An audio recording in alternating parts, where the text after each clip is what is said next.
I got a call from New York and wanted to book one of our dubbing rooms to mix a feature. Okay, gave me the name of the company and so on, and they didn't have an account with me. I said you'd have to pay COD and so on. I'll make a deal with you, and you can pay a portion now and then a portion when you finish. So they came in, we booked the schedule, and they were in there a couple of hours or so, and again I get a call from the mixers on the stage and saying, you better come over and take a look at this thing.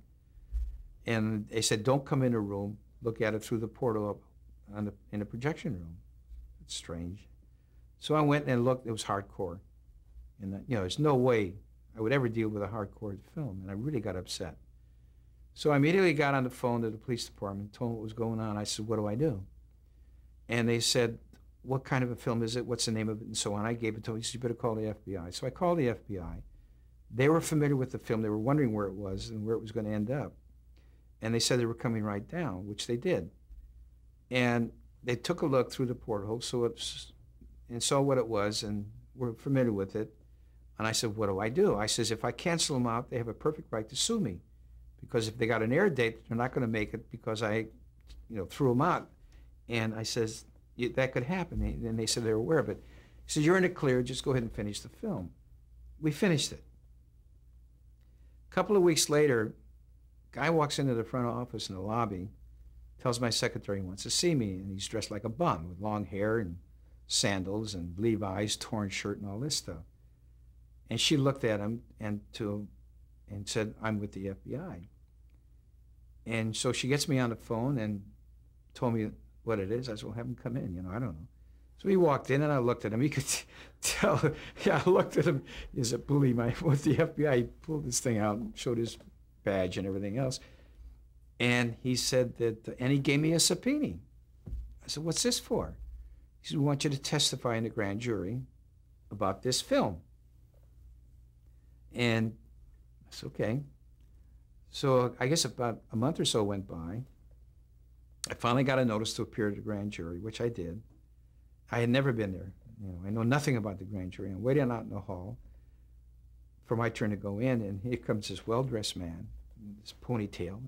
Didn't recognize him. He said, Mr. Chaloukian, how are you? You don't remember me? I said, no, I don't. He says, I'm the gentleman that gave you this opinion. Oh, he's dressed with a tie and everything else like that. So I went in.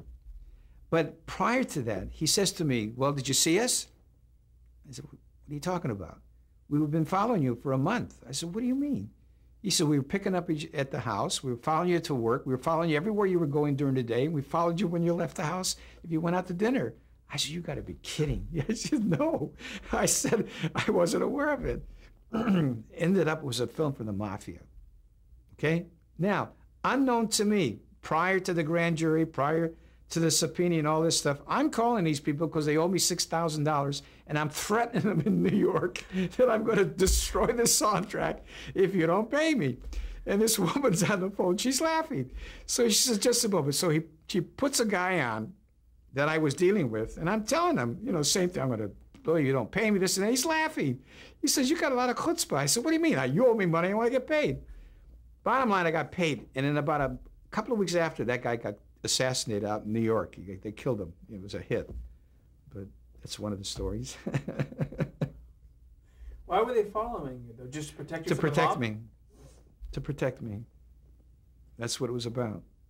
You would think that they would notify you. That They didn't. They didn't want me to know.